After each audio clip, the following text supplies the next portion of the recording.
China Current is a weekly news talk show from China to the world. We cover viral news about China every week and also give you the newest updates on China's cutting-edge technologies. Let's get started.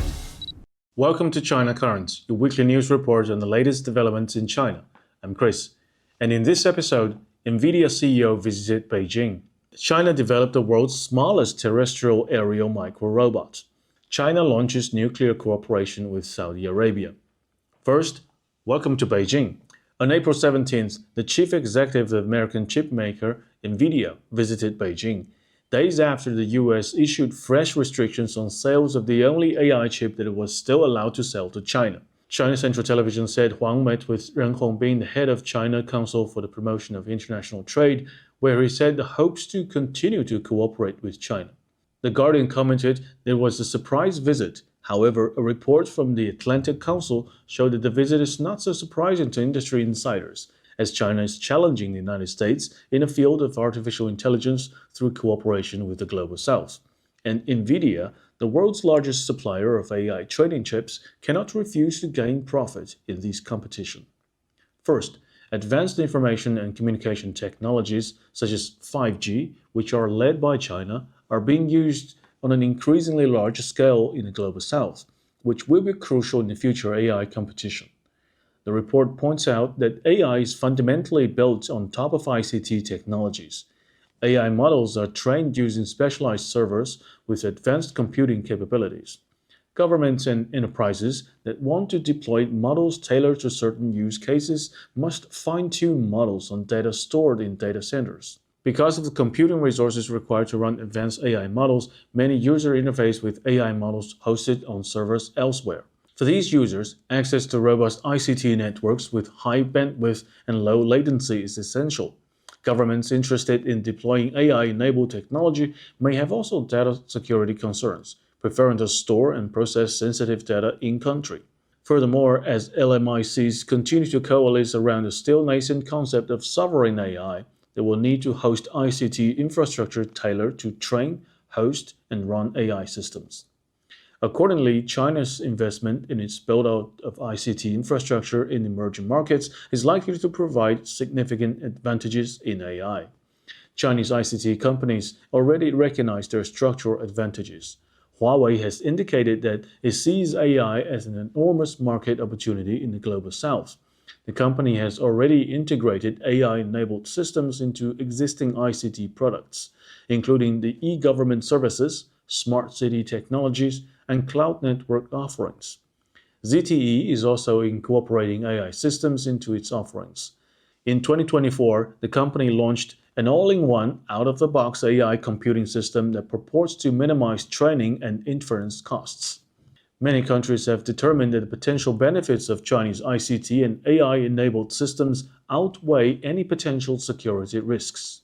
More importantly, for many countries, there exist few alternatives to the AI systems provided by Chinese ICT companies. Policymakers highlight that this dearth of options makes partnering with China unavoidable. Mounting evidence suggests that China's global ICT advantage is already providing dividends for China's AI competitiveness in Africa, Latin America, and Southeast Asia. Drawing from the Asia Strategic Policy Institute's Mapping China's Tech Giants dataset shows that China's AI activities beyond its own borders grew dramatically over the course of 2010s. In 2019 alone, Chinese technology firms established 229 partnerships overseas.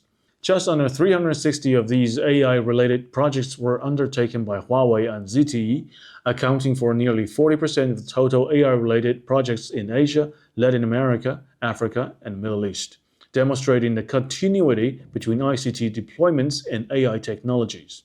This data suggests that China's advantage in global ICT deployment may also promote competitive advantages for Chinese AI.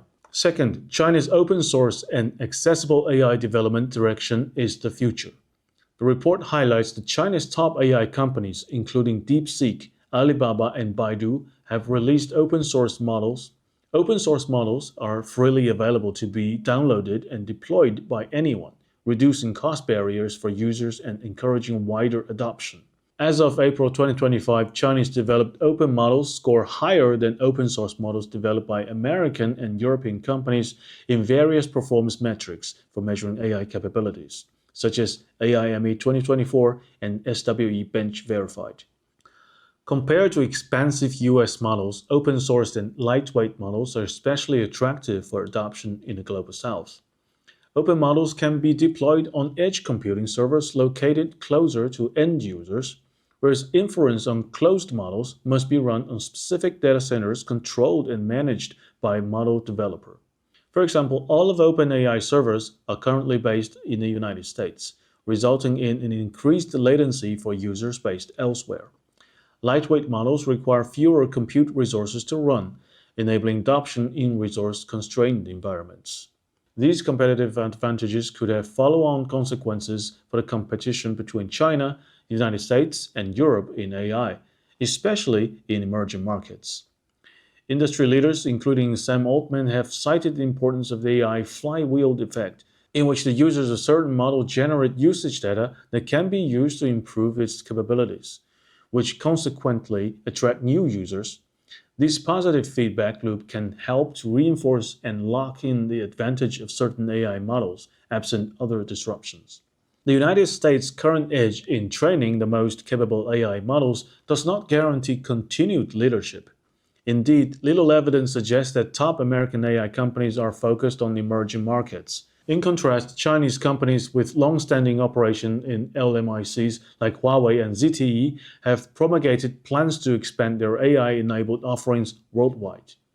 Obviously, American think tanks have realized the advantages that China and the Global South will jointly create in a future AI competition. Only more human users can generate smarter AI, and only smarter AI can create greater market demand, and will require the purchase of more GPU chips as a base. Nvidia is not trying to please China deliberately, but for the long-term development of the company, it has to stand on the right side of history. If American AI companies are willing to cooperate more with the Global South to make their models more affordable, they may also be able to gain similar advantages. But as the darlings of Wall Street, can they do this? Perhaps Jensen Huang has already told us the answer. Moving on, a research team from Tsinghua University in China has developed the world's smallest and lightest untethered terrestrial aerial micro-robot, capable of transforming into various shapes. This groundbreaking innovation is expected to revolutionize robotics, potentially replacing humans in performing tasks in complex and hazardous environments. Measuring just 9 centimeters in length and weighing only 25 grams, the micro-robot can seamlessly transit between land and air. With a top speed of 1.6 meters per second on the ground, it exhibits impressive versatility. The key to its adaptability lies in the newly developed thin film-shaped actuator, which enables the robot to morph continuously and lock into specific shapes, much like the transformer. This actuator serves as the heart of the micro-robot, offering controllable shape morphing capabilities. The research team used a Lego-inspired design strategy to create a micro-robot, which is made up of actuators, rotors, motors, control modules, and a lithium battery. The actuator allows the robot's rotors to transform into wheels while the robot lands on the ground, enabling it to walk, run, jump, fly, and climb as needed. This breakthrough addresses a critical challenge in robotics. Current small-scale actuators typically struggle to achieve continuous shape morphing and locking, which limits the miniaturization of untethered control of robots. The actuator itself is just a few millimeters in size, but can integrate components like sensors and motors, functioning as a morphable exoskeleton for the micro-robot. The new actuator's ability to deform into various shapes and lock into those forms is a significant leap in robotic technology, especially for small-scale untethered systems. The micro-robot's ability to perform tasks in complex environments opens up exciting possibilities for real-world applications. It could be used for equipment fault diagnosis, maintenance, and exploration in dangerous environments like geological sites or cultural relics. The miniature actuator also holds promise for use in bioelectronic devices, including implantable medical devices and haptic feedback systems for virtual reality and augmented reality. The research, which was published in Nature Machine Intelligence, presents a new direction in robotics, paving the way for compact, wirelessly controlled robots with versatile capabilities that can operate in challenging and hazardous conditions. Next up, on April 21st, China and Gulf Cooperation Council countries pledged to strengthen collaboration concerning the peaceful use of nuclear technology. Hosted by the China Atomic Energy Authority, the first China GCC Forum on Peaceful Use of Nuclear Technology brought together officials and nuclear experts from China, Saudi Arabia, Bahrain, Kuwait, Qatar, the UAE, and other GCC countries. The participants discussed opportunities, challenges, and collaborative solutions for nuclear energy and technology development, sharing insights on current needs and future prospects. According to the CIEA, China has in recent years enhanced collaboration with Gulf Arab states in terms of nuclear energy and nuclear technology applications.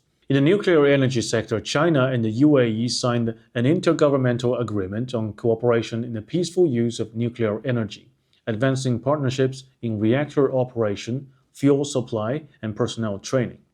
In the case of Saudi Arabia, joint efforts focusing on uranium thorium exploration, nuclear safety and public security. On nuclear technology front, China's radiation detection equipment has been widely exported to Saudi Arabia, the UAE, and Qatar, playing a key role in major events like the FIFA World Cup Qatar 2022 and the Dubai Expo. Meanwhile, Chinese firms and universities have partnered with Kuwait, Oman, and Bahrain in the fields of nuclear medicine and basic research, the CIEA said. During the forum in Chengdu, the CIEA and the Saudi Arabian nuclear regulator signed a memorandum of understanding on cooperation in nuclear safety and security through joint initiatives, including training programs and working groups. That's all for today. Thank you for watching this episode of China Currents. If you have any thoughts or comments, please leave them below. And see you next time.